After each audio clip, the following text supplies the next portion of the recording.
Hola, es un placer tenerte aquí. Antes de comenzar, suscríbete al canal y dale like al vídeo.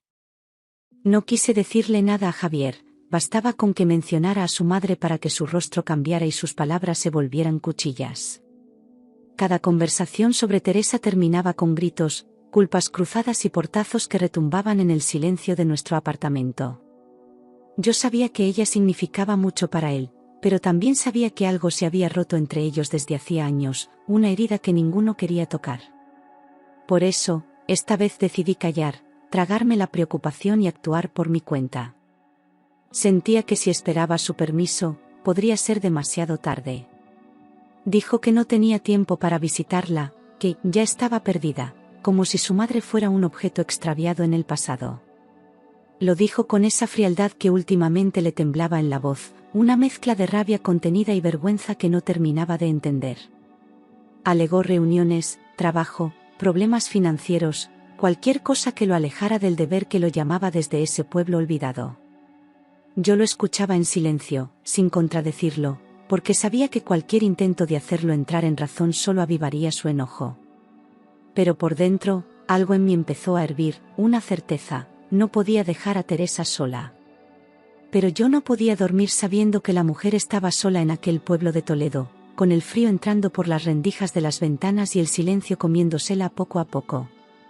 Cada noche me acostaba con el pecho apretado, imaginando su figura encorvada buscando pastillas vencidas en la alacena o encendiendo la estufa con miedo a que se apagase. Aunque nunca me lo dijo, yo sabía que Teresa desconfiaba del mundo y que la soledad era su peor castigo. Me preguntaba si tendría algo caliente para cenar, si alguien la habría llamado en días, si seguía saliendo al jardín a cuidar sus rosales. Y cuanto más lo pensaba, más me dolía no haber hecho nada antes. Intenté llamarla varios días, pero nadie contestaba al teléfono fijo, ese aparato viejo que colgaba junto al calendario del año anterior. Lo hacía siempre a la misma hora, como una rutina sagrada que me llenaba de ansiedad y frustración. Dejaba sonar hasta que la línea cortaba sola, con ese pitido hueco que me taladraba los oídos. Pensé que tal vez estaba durmiendo, o que había salido a por pan, pero en el fondo sabía que algo no encajaba. Teresa era puntual, maniática del orden, y jamás habría dejado de responder sin razón. Preparé una cesta con pan, leche, medicinas y algo de sopa casera, como si con eso pudiera devolverle un poco de calor y presencia humana. Lo hice sin pensar demasiado, movida por una mezcla de instinto y cariño que ya no sabía si era por ella o por mí misma. Mientras envolvía cada cosa con cuidado, me temblaban las manos, pero no de miedo, sino de urgencia. No podía seguir esperando a que Javier reaccionara, ni a que el teléfono sonara de vuelta. Esa mujer había sido parte de mi vida y no merecía ser olvidada. Conduje más de 2 horas por la carretera secundaria mientras anochecía y el cielo se teñía de un gris pesado que presagiaba tormenta. Los árboles a los lados del camino parecían inclinarse hacia mí, como si quisieran impedirme el paso, pero no frené. Con cada kilómetro que avanzaba, el nudo en mi estómago se apretaba un poco más, empujado por el presentimiento de que algo estaba muy mal. Apenas había tráfico y el silencio del coche solo era roto por el golpeteo del motor y mis pensamientos. Miraba el reloj cada 10 minutos, como si el tiempo pudiera darme respuestas. En cada curva recordaba cómo Teresa me abrazaba al principio del matrimonio, con esa mezcla de desconfianza y ternura que solo una suegra sabía expresar. Al principio me costó entenderla, pero con los años aprendí a leer sus silencios, sus gestos secos que a veces escondían cariño. Me había ofrecido su casa como refugio cuando discutía con Javier, y en más de una ocasión compartimos un café sin necesidad de hablar mucho. Pensé en sus manos arrugadas, en su forma de decir mi nombre bajito, como si le pesara. Y en ese momento, comprendí que no podía dejarla a su suerte. Después, todo cambió, dejó de hablarme cuando Javier empezó a beber y a mentir, como si yo también fuera culpable de sus decisiones. Teresa se volvió más fría, más ausente, y cada visita se transformaba en un ritual incómodo donde apenas cruzábamos palabras.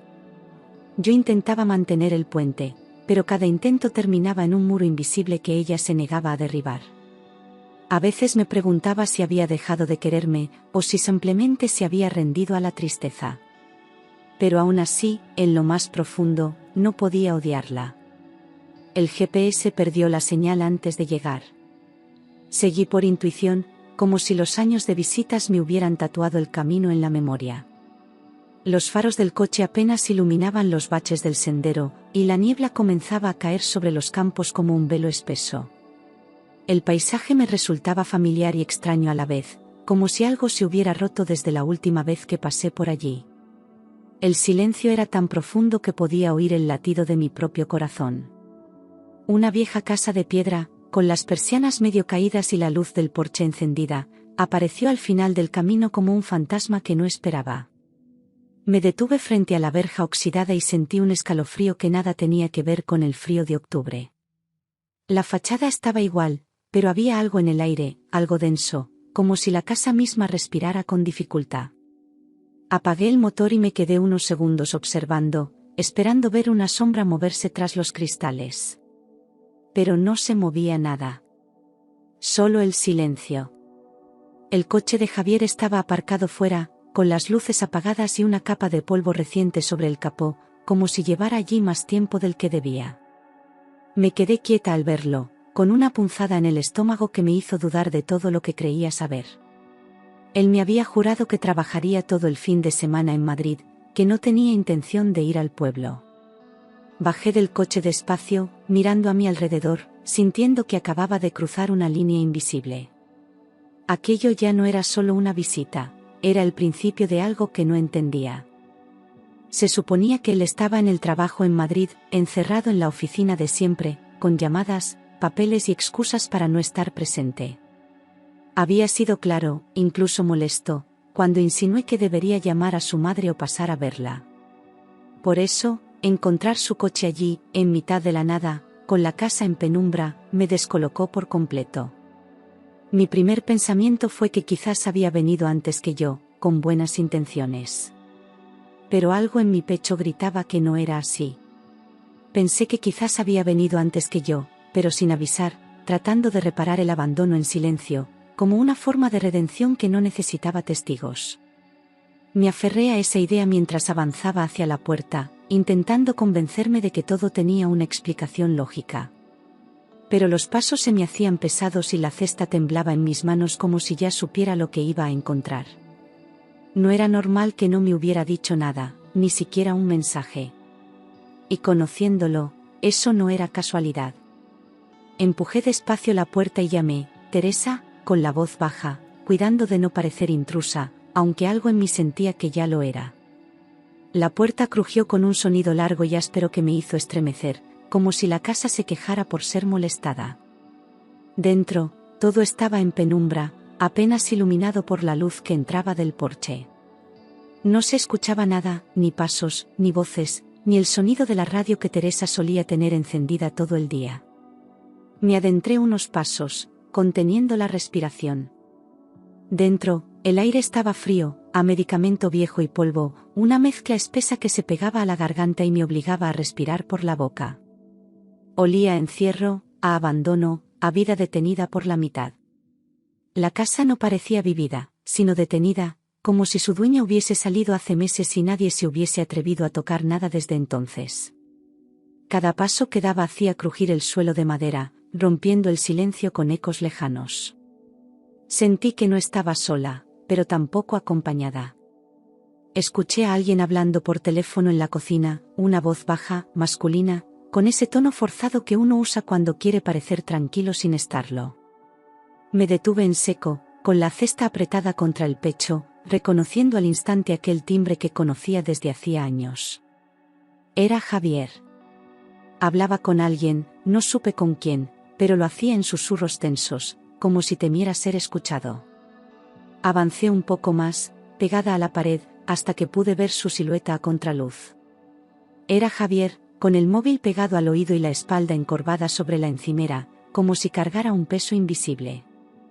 Vestía la misma chaqueta con la que había salido esa mañana de casa, pero su rostro estaba distinto, más pálido, más crispado. No me vio, y por un instante pensé en dar un paso atrás y salir corriendo, fingir que no había llegado aún. Pero mis pies no respondieron. La sorpresa se convirtió en una especie de vacío en el pecho, una certeza que me golpeó sin palabras. Algo estaba terriblemente mal. Decía, sí, todo está hecho, pero no se lo digas aún. El testamento cambia esta semana. Cada palabra caía como una piedra en un pozo profundo, abriendo grietas que no sabía si podría cerrar después. Lo decía con calma, como quien habla de una tarea cumplida, sin remordimiento ni duda. Mi cuerpo se tensó al instante, y sentí la sangre subir a la cabeza con un zumbido sordo. ¿Qué estaba haciendo con el testamento? ¿A quién se refería? ¿Por qué no quería que lo supiera? Las preguntas empezaron a latirme en las sienes. Me quedé inmóvil detrás de la puerta, con el corazón golpeando en la garganta y un sudor frío bajándome por la espalda. No podía entender lo que acababa de escuchar, pero sabía que no debía estar allí, que si me descubría, todo cambiaría. Y sin embargo, tampoco podía moverme, ni siquiera parpadear.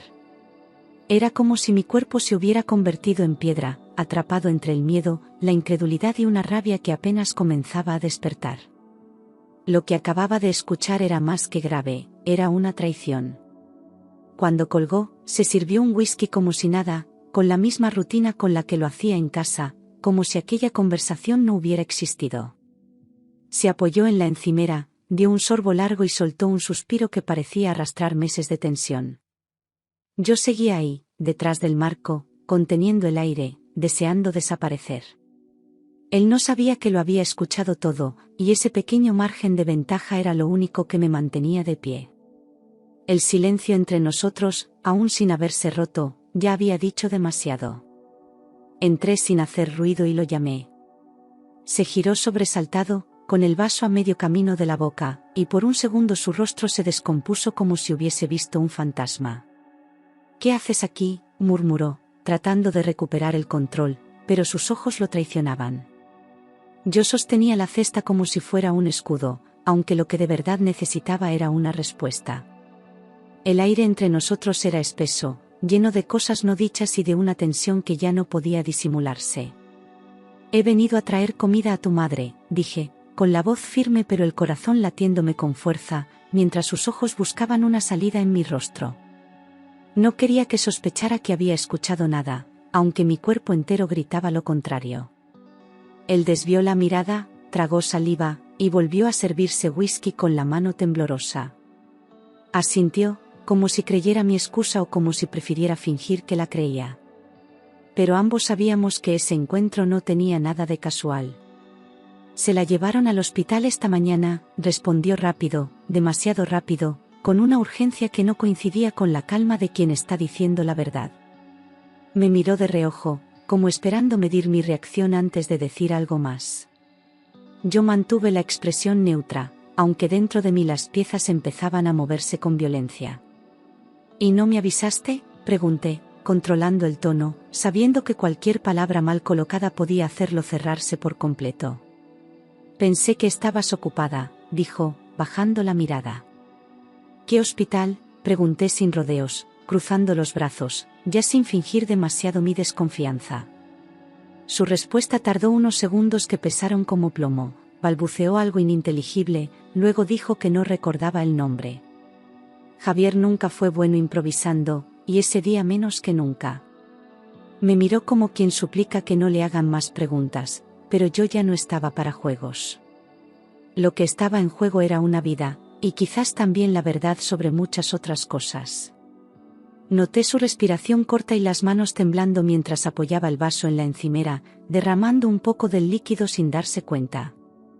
Se frotó la nuca, caminó de un lado a otro como un animal acorralado, y empezó a hablar de papeles, médicos y llamadas que nunca sonaron. Cada palabra que salía de su boca lo delataba más.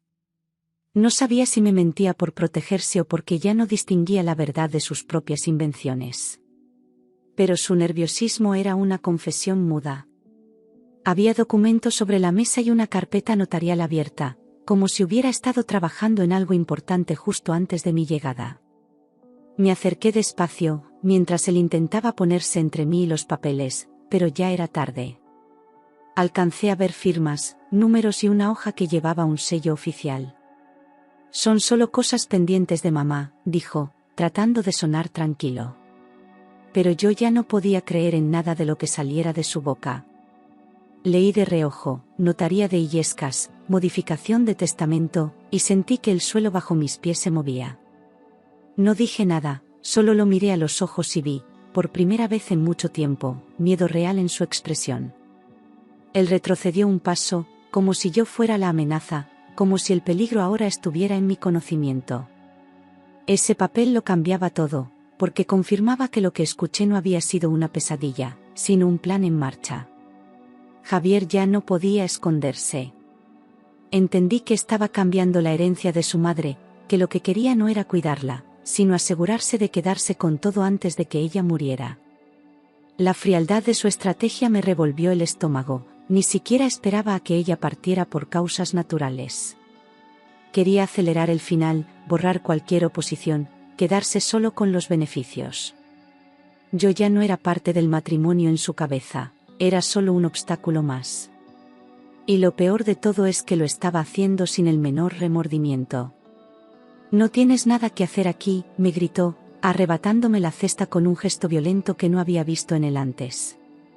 La sopa se volcó dentro, el pan rodó por el suelo, y sus ojos ardían con una furia que ya no sabía contener. «Esto es asunto de familia, no tuyo», escupió, como si yo no hubiera sido parte de esa familia durante años. Pero esta vez no retrocedí. Le sostuve la mirada, y en ese momento entendí que ya no tenía miedo de él. El frasco de medicinas cayó al suelo y se rompió durante el forcejeo, esparciendo los cristales y las pastillas como si fueran pruebas de un crimen. Ambos nos quedamos mirando el suelo, congelados, sabiendo que ese instante había cruzado una línea irreversible. Javier se agachó para recogerlas con manos temblorosas, pero yo me adelanté. Levanté una de las etiquetas aún legibles, intentando procesar lo que estaba viendo. Y lo que descubrí me hizo dar un paso atrás, con el corazón en la boca. Miré la etiqueta con atención, lorazepam uso controlado, y un frío seco me recorrió la espalda al darme cuenta de lo que eso significaba. No era un calmante cualquiera, era un sedante fuerte, recetado en dosis mínimas y bajo estricta vigilancia médica. El frasco estaba casi vacío y las pastillas desparramadas por el suelo parecían multiplicarse como una verdad que ya no podía negarse. Javier intentó quitármelo de las manos, pero lo aparté, con una firmeza que me sorprendió. Ese momento cambió todo, ya no era solo sospecha, era evidencia. «¿Qué haces con esto?», le pregunté, temblando, con la voz rasgada por la mezcla de rabia y pánico que me invadía. Él no respondió de inmediato, solo bajó la mirada, como si buscara una excusa que aún no había inventado. Mi respiración era rápida, inestable, como si el aire se negara a entrar del todo. Empecé a imaginar escenarios terribles, Teresa sedada, indefensa, atrapada entre las sombras de su propia casa. Y por primera vez, temí que ya fuera demasiado tarde. «Son de mamá», dijo al fin, sin convicción, sin fuerza, sabiendo que esa mentira no iba a sostenerse más de unos segundos. Yo conocía la medicación de Teresa, y aquello no estaba entre sus tratamientos. Le lancé una mirada que no necesitaba palabras, y él dio un paso atrás, como si mi duda lo empujara físicamente. El silencio entre nosotros era un abismo, lleno de respuestas que él no quería dar y yo ya no podía evitar exigir. Y en ese vacío, comprendí que todo lo que me negaba a ver era cierto. Fui al dormitorio de Teresa, con el corazón latiéndome en los oídos y los pasos firmes, ignorando los gritos apagados de Javier detrás de mí. Empujé la puerta y lo que encontré fue un cuarto en desorden, como si alguien hubiera salido de allí a la fuerza. La cama estaba deshecha, la almohada en el suelo, y la ventana abierta dejaba entrar el aire frío de la noche. Las cortinas se movían lentamente, como fantasmas susurrando una verdad a medias. No había señales de ella, solo la ausencia, como un grito mudo en cada rincón. En el suelo, junto a la mesita de noche, había un pañuelo arrugado con restos de sangre seca, una mancha oscura que gritaba lo que nadie había dicho aún. Me arrodillé con cuidado, lo tomé entre los dedos y sentí como la piel se me erizaba hasta el cuello. No era mucho, pero suficiente para confirmar que algo violento había ocurrido allí.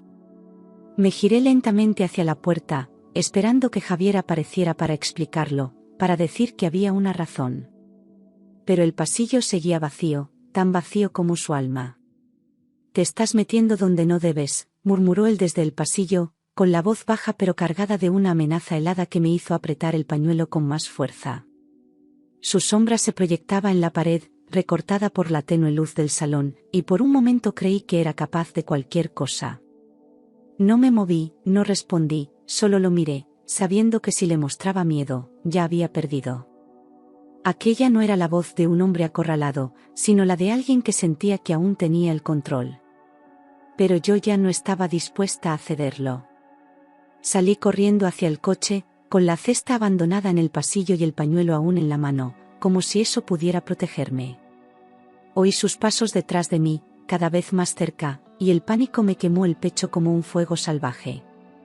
Tropecé con una piedra, pero no caí, me obligué a seguir, sabiendo que si me alcanzaba, no habría marcha atrás. Abrí la puerta del coche de un tirón y me encerré dentro, temblando mientras buscaba el móvil. El motor no importaba, lo que necesitaba era pedir ayuda. Marqué el 062, Guardia Civil. La voz que respondió fue firme, tranquila, profesional, pero tuve que hacer un esfuerzo enorme para hablar con claridad. Expliqué la situación con frases entrecortadas, intentando sonar coherente entre el miedo y la adrenalina.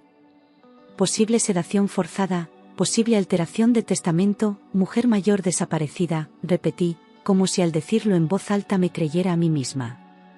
Me pidieron que no entrara de nuevo en la casa y que esperara fuera, en un lugar seguro. Apagué el coche y me quedé allí, en la oscuridad, temblando. Llegaron en menos de 20 minutos desde el cuartel de Consuegra, 2 patrullas con luces encendidas que rompieron el silencio de la noche como una promesa de justicia. Al verlos, Javier salió a la puerta fingiendo sorpresa, con los brazos alzados y una expresión que no engañó a nadie. Yo me acerqué a los agentes con el pañuelo aún en la mano, sin decir palabra, y uno de ellos lo tomó con guantes, ya entendiendo todo sin necesidad de explicaciones largas. Mientras me llevaban a un lado para tomar declaración, vi cómo otros entraban a la casa. Y supe que ya no había vuelta atrás. Entraron en la casa mientras yo declaraba fuera, bajo la lluvia fina que había comenzado a caer sin hacer ruido. Uno de los agentes me hizo preguntas rápidas y precisas, mientras otro revisaba mi móvil para confirmar la hora de la llamada. Dentro, se oían pasos, puertas que se abrían, muebles que se movían, y un perro del vecino que ladraba sin parar. Yo no podía dejar de mirar la puerta del cobertizo al fondo del jardín, medio oculta por la maleza. Algo dentro de mí decía que allí acabaría todo. Encontraron a Teresa en el cobertizo, desorientada y deshidratada, sentada en una vieja silla de madera, con la mirada perdida y las manos cubiertas de moretones. Un agente gritó «aquí», y todos corrieron hacia el fondo, mientras yo me quedaba paralizada, con un nudo en la garganta que apenas me dejaba respirar. La mujer que había conocido era ahora una sombra pálida, frágil, sostenida solo por la fuerza de su voluntad. La cubrieron con una manta térmica y llamaron a la ambulancia al instante. Uno de los guardias me miró y dijo, llevaba días sin atención.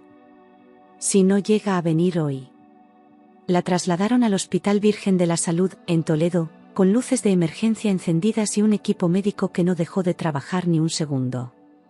Yo lo seguí en mi coche, sin pensar, con las manos aún manchadas de barro y el corazón tambaleando entre el alivio y la rabia. Javier quedó retenido en la casa, esposado, mientras balbuceaba que todo era un malentendido, una exageración. Pero ya nadie le creía. Teresa, en la camilla, apenas podía hablar, pero apretó mi mano en cuanto me vio. Había sido sedada durante días con dosis mínimas de calmantes, mezcladas en los alimentos y en las infusiones que Javier le preparaba. Los médicos confirmaron que su estado no era fruto de una enfermedad ni de la edad, sino de una intoxicación progresiva y deliberada. Cada día estaba más débil, más dormida, hasta que dejó de levantarse de la cama. Cuando quiso reaccionar, ya no podía. La encerró en el cobertizo porque se había vuelto paranoica, pero en realidad era ella quien estaba viendo claro. Javier dijo que solo quería que descansara, que su madre se ponía agresiva y él no sabía cómo manejarla. Confesó que le había dado calmantes, pero negó haber querido hacerle daño, repitiendo frases vagas como si con eso pudiera lavarse las manos.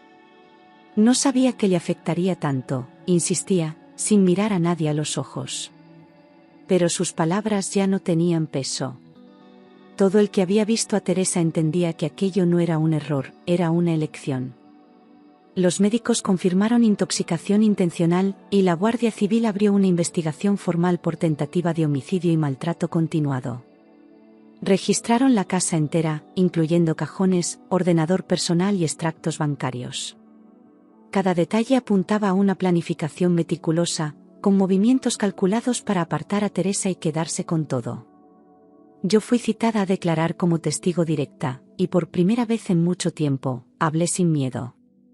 Sabía que mi voz podía salvar la verdad del silencio que tanto la había cubierto. Una semana después, se descubrió que Clara, su contable, estaba implicada, tras rastrear llamadas, correos y transferencias sospechosas. Ella había ayudado a redactar los documentos para la modificación del testamento, incluso había falsificado firmas bajo presión de Javier. Decía que lo hacía por amor, que creía en su versión de los hechos. Pero cuando fue interrogada, su historia se desmoronó en menos de media hora. No era amor, era codicia compartida. Entre los papeles, había movimientos bancarios a su nombre, cantidades importantes desviadas desde cuentas conjuntas a una cuenta personal en Valencia. Clara intentó justificarlas como pagos por asesoría, pero las fechas coincidían con los días en que Teresa estaba sedada. Todo cuadraba demasiado bien como para ser coincidencia. Habían vaciado lentamente los ahorros de una vida entera, mientras la dueña de ese dinero dormía en una silla olvidada. Era un robo disfrazado de cuidado. Javier intentaba quedar como único heredero de la casa y las tierras, eliminando cualquier referencia a su madre o incluso a mí. El documento fue redactado en la notaría de Illescas, con cita previa y presión sobre los empleados para que pasaran por alto ciertas irregularidades. La fecha coincidía con el día en que Teresa ya no se levantaba de la cama. Ella nunca firmó con conciencia plena, y eso bastó para invalidarlo. El notario, al revisar las cámaras, confirmó que la anciana apenas podía sostener el bolígrafo. Fiscalía presentó cargos por tentativa de homicidio y falsificación documental, con pruebas sólidas que no dejaban espacio para ambigüedad. La defensa intentó retrasar el proceso, pedir peritajes, alegar desequilibrio emocional de Javier, pero todo fue rechazado. Las declaraciones médicas, los documentos bancarios, mi testimonio y el de los agentes construyeron un caso inquebrantable. La jueza decretó prisión preventiva sin fianza. Y yo, al oírlo, respiré como si el aire volviera a mí después de semanas bajo el agua. Se celebró en el juzgado de Toledo 3 meses después, con la sala llena de periodistas, abogados y un silencio tenso que se podía cortar con los dientes. Javier entró esposado, pálido y demacrado, y evitó mirarme durante toda la audiencia. Clara lloró durante su declaración, aunque ya nadie le creía. Yo me senté firme, con la verdad entera en la garganta, y vi cómo cada pieza del castillo que construyeron se desmoronaba. El juicio duró 4 días, pero bastaron las primeras horas para entender que el veredicto estaba escrito desde antes de comenzar. Declaré como testigo y esposa, aunque ya había pedido el divorcio semanas antes, firmando los papeles en silencio, con una dignidad que me costó años recuperar. Relaté cada detalle con precisión, la visita al pueblo, la cesta con medicinas, la conversación escuchada desde la cocina. Cada palabra salía de mi boca como una liberación, como si al hablar me quitara capas de miedo, de vergüenza, de dolor. Miré al jurado sin bajar la vista ni una sola vez. Sentía que por fin mi voz tenía peso. Débil, pero firme, Teresa declaró desde una camilla habilitada en la sala, rodeada de enfermeros y con la mirada limpia, serena, como si no le temiera a nada. Su voz era apenas un susurro, pero cada palabra cortaba el aire con una fuerza que ni el tiempo ni el veneno pudieron robarle. Mi nuera fue la única que vino a ayudarme, dijo, y la sala entera se quedó en silencio. Javier bajó la cabeza, derrotado, sin posibilidad de redimirse. Aquella frase lo condenó más que cualquier prueba. Javier recibió 8 años de prisión por tentativa de homicidio y manipulación fraudulenta de documentos, con posibilidad de revisión a los 6. Clara fue condenada a 4 años por complicidad y falsificación, aunque su pena fue reducida por colaboración. No hubo lágrimas en la sala, solo un cierre amargo y necesario.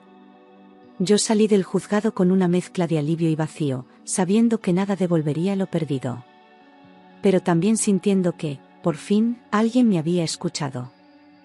Teresa cambió su testamento a mi nombre antes de morir, dejando la casa del pueblo, una pequeña cuenta de ahorros y unas cartas manuscritas que guardaba en una caja de madera.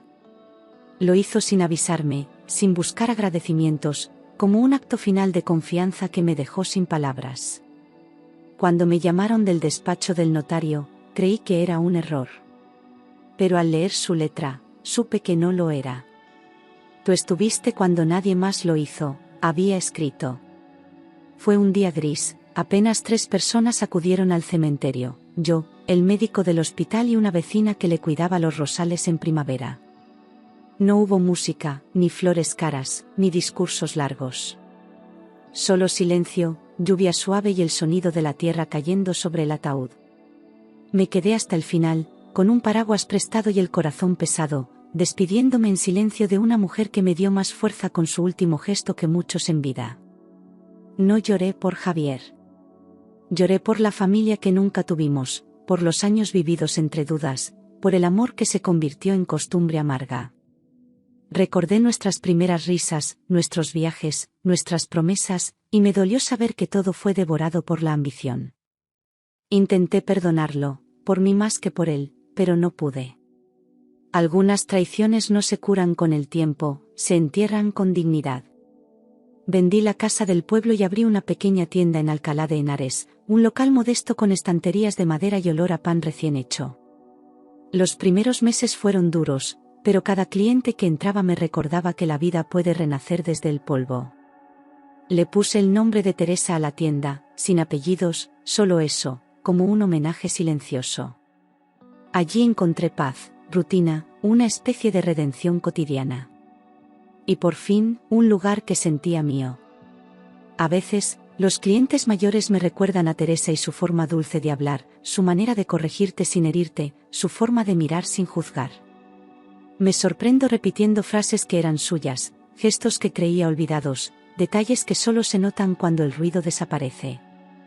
No sé si es nostalgia o gratitud, pero me acompañan sin molestar. Aprendí a estar sola sin sentirme vacía. Aprendí que la calma no es ausencia de dolor, sino presencia de sentido. Un mes después recibí un sobre del abogado de Teresa, con su letra escrita en tinta azul sobre papel antiguo, doblado con cuidado. Si estás leyendo esto, es porque no me equivoqué contigo, empezaba la carta, y al leerla, sentí como si ella volviera a sentarse frente a mí, con una taza caliente entre las manos. Contaba anécdotas, hablaba de sus miedos, de las cosas que no se atrevió a decir en vida. Y me dio las gracias. No por cuidar de ella, sino por no rendirme. Gracias por no abandonarme. El bien siempre vuelve, escribió al final de la carta, con una caligrafía temblorosa, pero firme. Aquella frase se me quedó grabada en la piel, como un mantra que repetía sin darme cuenta. No era una promesa, era una verdad dicha desde el dolor, pero con esperanza. Cerré la carta con las manos temblando, y por primera vez desde que todo comenzó, lloré sin rabia. Solo con amor. Entendí que el amor no se mide por la sangre, sino por los actos, por estar cuando todos se van, por mirar a alguien roto y no apartar la mirada. Durante años, busqué validación en una familia que me empujaba al margen, creyendo que el deber era suficiente. Pero fue en medio del desastre donde descubrí mi valor, no como esposa, ni como nuera, sino como ser humano. Amar no es aguantarlo todo, es saber cuándo decir basta sin dejar de cuidar. Y esa fue mi verdadera herencia. Aquel día, al cruzar la puerta de esa casa, perdí un matrimonio, pero recuperé mi dignidad. No fue una victoria limpia, ni un final perfecto, pero sí justo. En medio del miedo, de la oscuridad y del abandono, encontré claridad, propósito y una voz propia que nunca más volveré a callar. Hoy camino sin miedo, con las manos vacías pero el corazón lleno. Porque a veces, solo cuando todo se rompe, descubrimos quiénes somos de verdad.